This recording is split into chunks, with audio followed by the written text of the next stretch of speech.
I think everyone understands what we mean by managing performance fairly, equitably, and effectively, but accomplishing that isn't always easy. Our performance management processes at Spot On are designed to help leaders to do just that. Fair and equitable doesn't necessarily mean managing performance exactly the same way, but it does mean applying the same standards, policies, and processes for every employee every time. And by effective, I'm referring to processes that bring about needed change as quickly as possible in terms of improved performance or appropriate behavior, and also in terms of minimizing risk. Performance management, handled correctly and in a timely manner, serves to reduce the inherent risk associated with any employment-related decision. So in this course, we're going to look at processes and best practices for managing performance fairly, equitably, and effectively. As you're all aware, leadership is as much an art as it is a science. It's never black and white, and it's often difficult to know which course of action to follow, when it's okay to color outside the lines, or when the risk is too great to vary from an established process. Leaders have to work in the gray, and that's true with performance management too, because there isn't a blueprint that will guide you through every employment-related decision. But the good news is that HR will help you to navigate each performance management issue while striving to maintain consistent practices across the organization. HR will be involved with the development of each formal document and will be present during each meeting with the employee, with the exception of verbal warnings. We'll talk about that in more detail during this course. Performance management or corrective action can be very costly, especially when the process isn't managed correctly. Here are the results of just a few court awards related to performance management, and it's important to note that in each case there was clear justification for the court to determine that an employee, or in some cases several employees, weren't treated fairly and equitably. There are 100,000 retaliation charges every year. There was a recent award of $2.7 million for emotional distress. $1.2 million award for retaliation, and a $30 million award for harassment.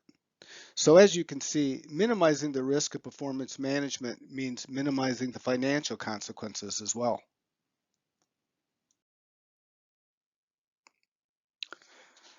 There's no one definition that's commonly accepted for performance management.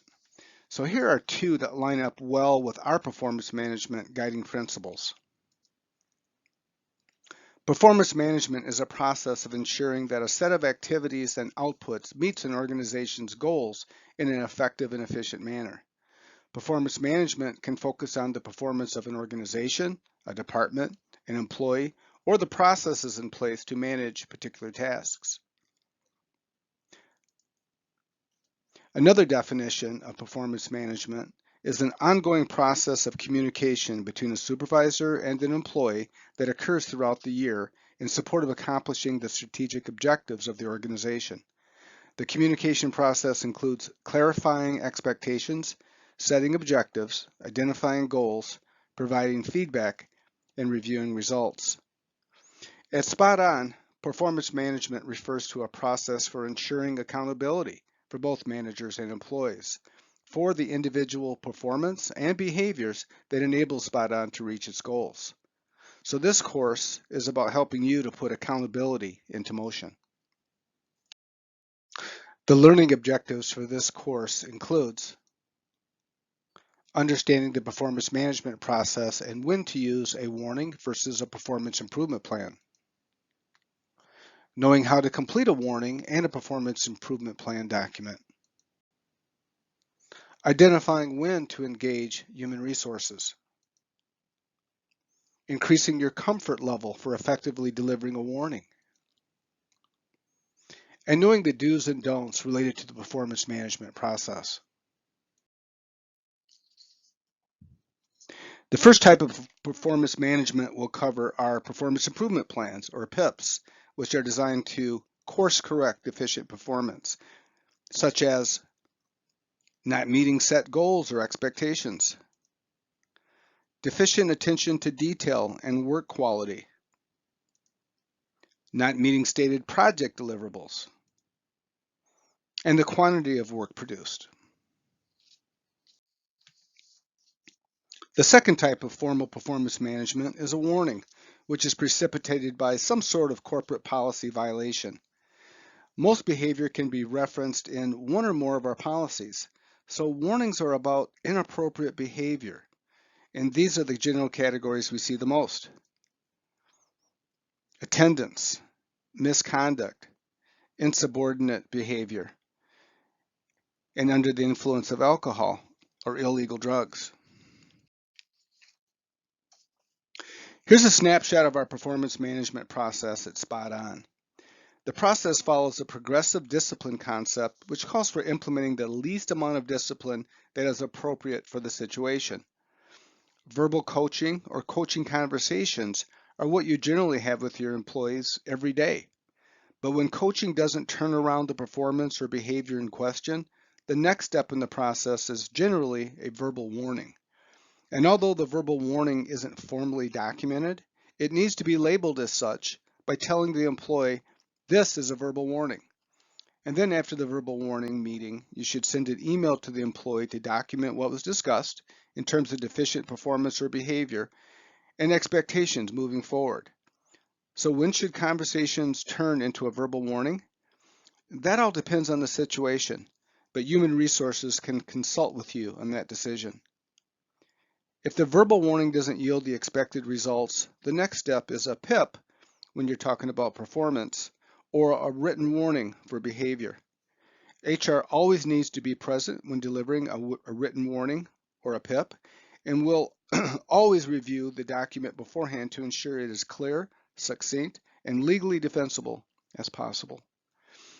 When it comes to behavior, our policy allows skipping a verbal warning and going right to written, or even right to termination if the behavior is egregious, such as with physical violence or theft.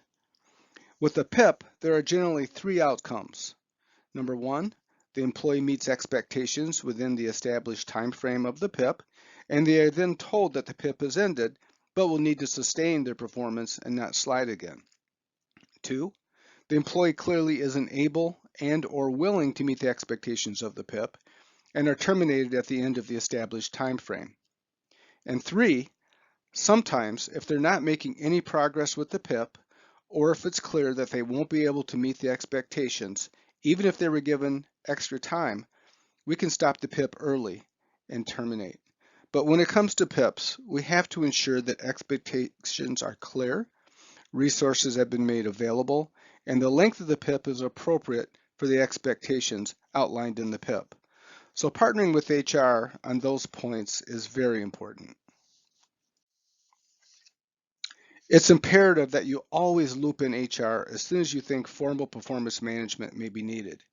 That is, at the point where the manager believes they will be moving beyond coaching conversations to a verbal warning or a PIP, such as in the case where you notice behavioral patterns in the verbal coaching phase, or if you notice performance deficiencies and despite several coaching conversations, you aren't seeing improvement, and especially when you become aware of a policy violation. When you become aware of performance or behavioral issues, you not only need to notify HR, but you need to document the performance deficiencies or behavioral issue to include as much detail as possible. If further performance management becomes necessary, you're going to need those notes. And if you don't document it, arguably, it never happened. So document while it's fresh in your mind. Let's take a closer look at the performance improvement process. The guiding principle behind implementing a PIP is to help employees improve performance by documenting expectations and providing ongoing coaching and feedback. That's the good faith basis for putting someone on a PIP. It's never used with the intent to terminate an employee. HR would rarely support putting someone on a PIP during their first 90 days of employment because we know how long it takes some new employees to ramp up. In roles where employees have to learn intricate processes or a variety of systems, up to 6 months may be considered appropriate. However, that is just a general guideline. If we set the employee up for success, then we should fully expect employees to perform at a level commensurate with the level of an average employee, an average performer. If the performance issues surround soft skills such as collaboration or transparency, sometimes the issue is best addressed with a warning. Collaboration and transparency are behaviors, but they're also often intricately woven into their performance indicators. So in those cases, your collaboration with HR will help to determine whether a PIP or a warning is more appropriate. Here are the key elements in the PIP process. Document the performance issues. Meet with HR to develop an action plan. Draft the PIP and review it with Human Resources. Then meet with the employee and Human Resources. Conduct follow-up sessions as required. And then at the end, the PIP is concluded. One of the concerns leaders have is how an employee may react when being notified of the PIP. Here are some common responses, and they're quite normal. Confusion. The employee isn't sure why their performance is being questioned. Previous performance reviews never mentioned deficiencies. And sometimes the employee expresses anger. You may hear something like, "You never gave me clear goals and expectations. This is going to affect my career. Who else is going to know about this?" Just as often, the employee remains professional and receptive to the feedback, but the key is being ready to respond to these types of questions, and hopefully with good answers. As an example, if an employee says this is the first time they were made aware of any performance issues, you can point to the dates of previous conversations and refresh their memory. HR would likely not support placing an employee on a performance improvement plan unless the leader can show that previous conversations took place and actually have the dates and the notes to support it. That information will be needed for the actual PIP form, as you'll see on the next slide. The PIP form is very basic, but the content is very important.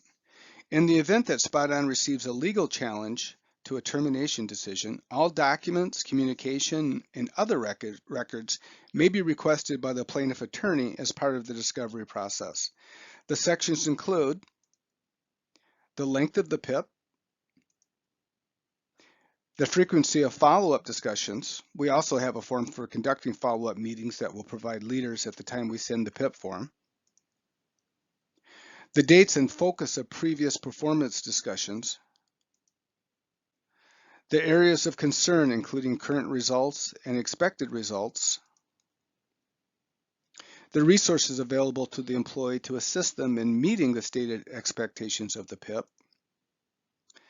And the consequences of not meeting expectations, including failure to make significant progress. This entire paragraph needs to be read to the employee before the conclusion of the meeting. And as I said, if you document performance issues when they're fresh, you'll always have the detail when it comes time to putting together a PIP. Previous performance discussions help demonstrate the manager's ongoing support and efforts to help the employee achieve success in their role. And a well-constructed PIP with the supporting documentation will help protect Spot On against a wrongful termination claim. For a PIP to be effective, when constructing it and when executing it, you need to be specific about the deficiencies. You need to provide clear expectations and couch them in the context of metrics whenever metrics are involved or obtainable. This helps keep the plan objective. You also need to establish a timeline for following up with the employee. Usually weekly progress reviews are adequate for a 30-day PIP.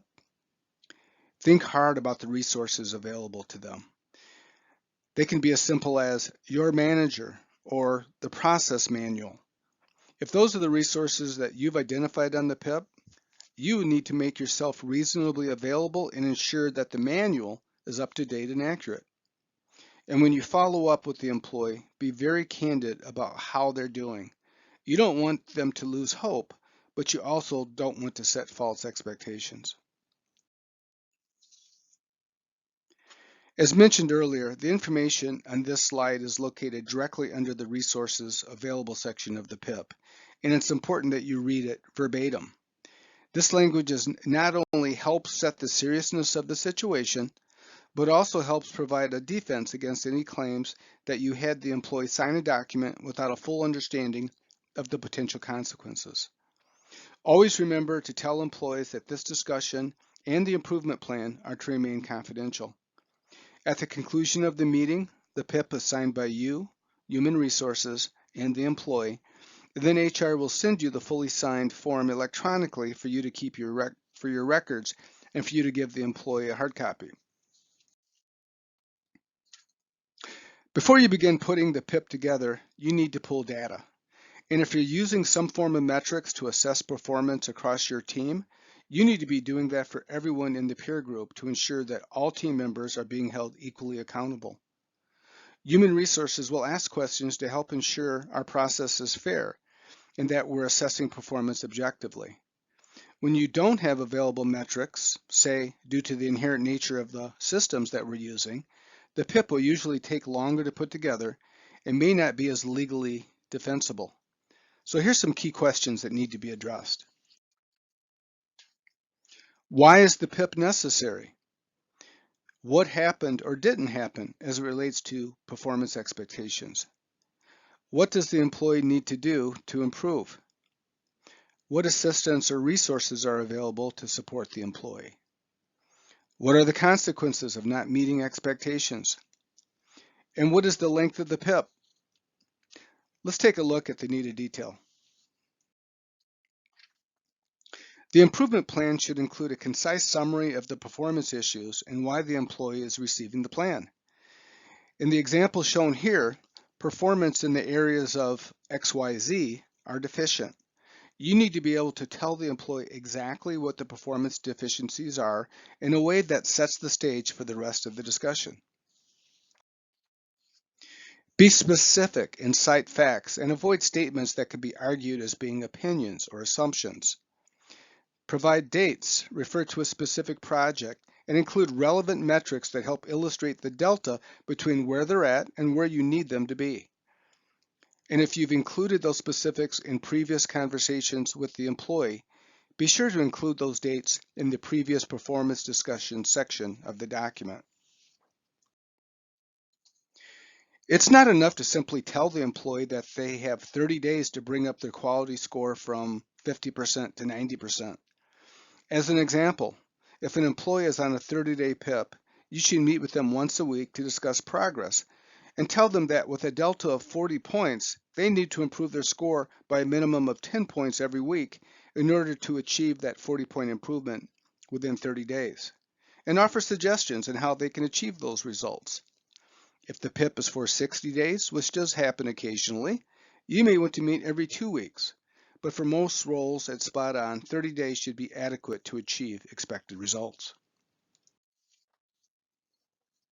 Here are some commonly used resources: team members, subject matter experts, a mentor, internal or external training programs, job shadowing, online resources, and process manuals. Termination is a very real potential outcome of not meeting expectations. And we talked earlier about reading the boilerplate information verbatim. Don't sugarcoat results because that would be counterproductive. Be direct and clear about where they stand. The length of the PIP should be whatever is reasonable for the employee to get back on track. As I said, for most employees and for most roles at Spot On, it's 30 days. But for some sales-related roles with long sales cycles, it could be longer. As you near the end of the 30 days, it may be appropriate to extend the timeline when the employee is showing dramatic improvement but is not quite there. You only want to extend it if the employee has demonstrated that they are willing and able to be successful in their role and need just a little more time. But always discuss with HR before extending the length of the PIP. Now let's take a look at the use of warnings to address inappropriate behavior. A warning is used to notify employees of the need to cease the behavior immediately and to ensure they understand our policies and understand the consequences of further occurrences of the behavior.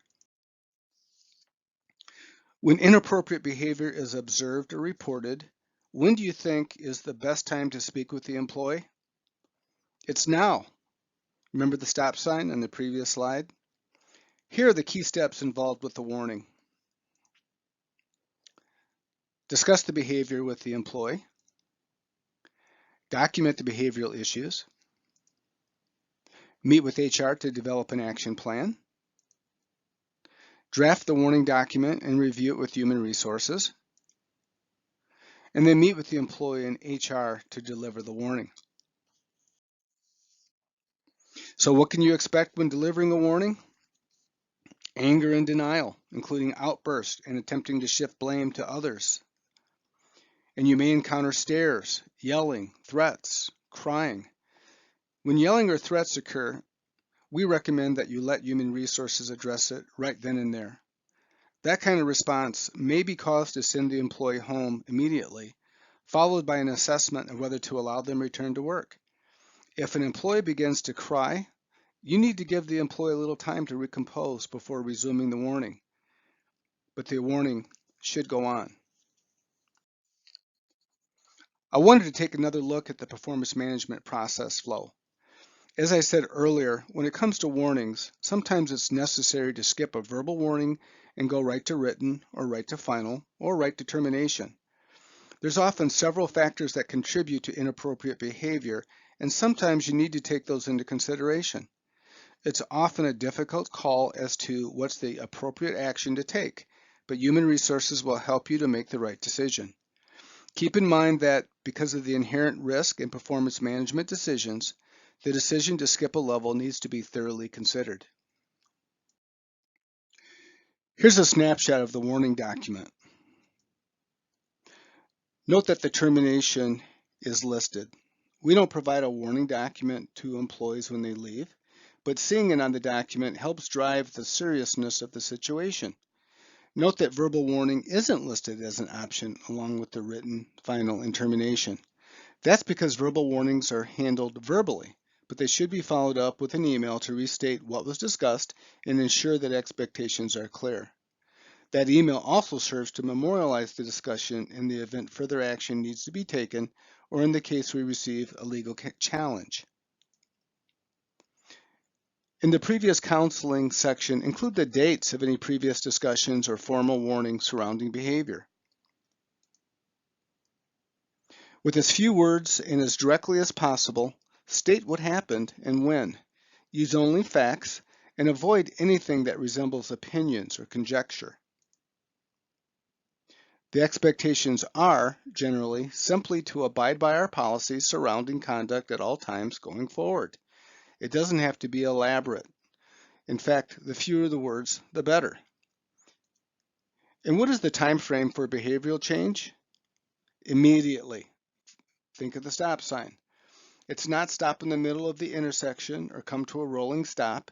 It's stop now. And as with the PIP, it's important that you read the entire expectations and consequences paragraph.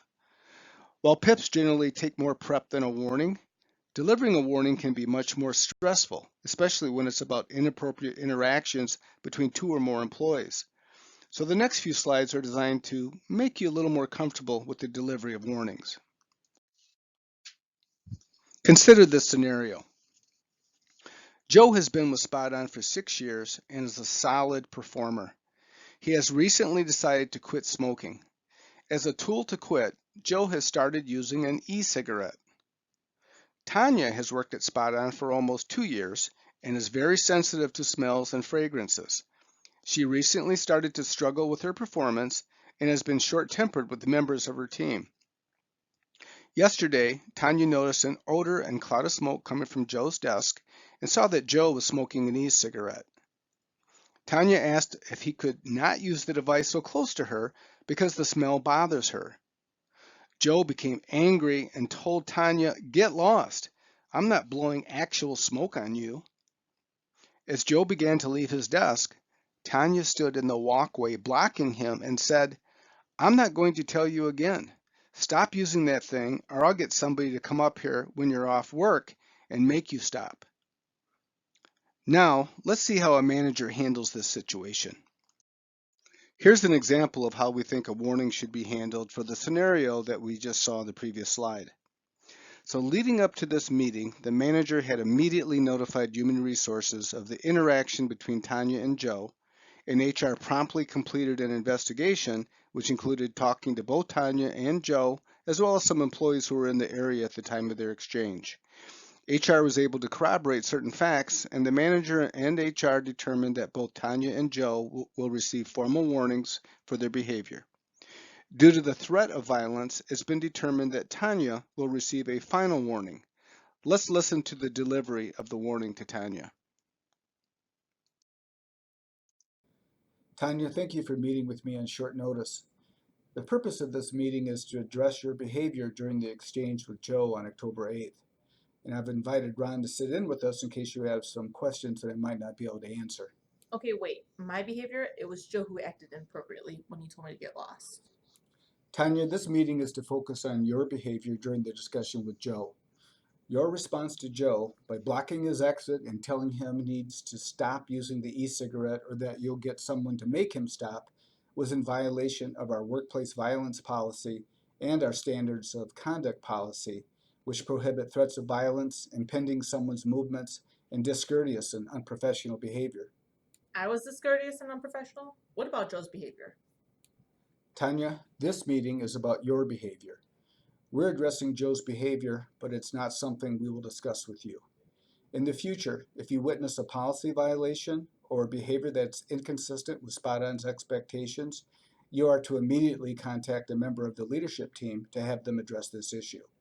If leadership isn't immediately available, you should contact Human Resources. That odor was giving me a bad headache, and I needed him to stop right then. Not wait until you had a chance to follow up. Again, our policy calls for management or HR to address these issues. Tanya, this is a final warning, and I want to ensure that you understand that further violations of these policies or others may result in further discipline up to and including termination. Do you have any questions? Will Joe be receiving a final warning as well? Again, this discussion is confined to your behavior on October 8th. Please sign here acknowledging that we've had this discussion. I'm not signing that. That's totally unfair. Okay, no problem. I'll indicate on the document that you've refused to sign, and I'll get you a copy for your records. You can add any comments at that time as well. Lastly, please don't go back to Joe to discuss this issue, as it will likely result in further inappropriate exchanges. Thank you. In this example of a warning delivery, Tanya wanted to shift the conversation and the blame back to Joe. The manager had to redirect the conversation back to her behavior, and he let her know that how he handles Joe's behavior is not for discussion with Tanya. But for the record, Joe did receive a written warning for violation of several spot-on policies. Here's some tips to help ensure an effective performance management outcome. Engage HR early on with performance or behavioral issues that may require corrective action and/or a PIP. Explain exactly why you are there and what your major concerns are. Be prepared for various employee reactions. Know the big picture. Consider the incident in relation to the employee's entire work record.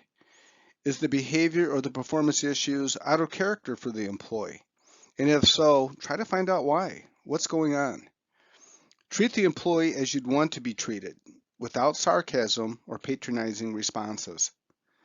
Always ask for the reason behind the problem. If correctable by additional training, specify what steps you or the employee will take to resolve. Document everything that is said and done in case the problem persists, and focus on the specific actions and rules, not the person. State facts. Use I statements, which describes your point of view. I want you to follow the safety rules. I want you to improve your attendance record. And remember that the objective of performance management should be to rehabilitate and correct. Likewise, here are some things that you should always avoid. Don't inflate performance evaluations. So what are some of the consequences of doing that? Don't use trigger words to ignite the situation. Don't get pulled into a personality conflict. Remain rational and stick calmly to the facts. Don't try and push tough discipline problems into the background. Don't make comparisons between the individual and other employees. Don't make you statements. These will often put the employee on the defensive. As I said on the earlier slide, try to use I statements such as, I want you to follow the smoking rules and regulations. Or, I'm concerned that you simply break rules that you don't feel like following. I want you to follow the safety rules. I want you to improve your attendance record. And lastly, don't wait to address performance issues or behavioral issues. This concludes this overview of Spot-On's performance management processes, which are designed to help you manage performance fairly, equitably, and effectively. Please reach out to Human Resources with any questions about our processes, and always reach out to Human Resources for support with any employee performance or behavioral issue that you believe may extend beyond normal coaching. Thank you for your time.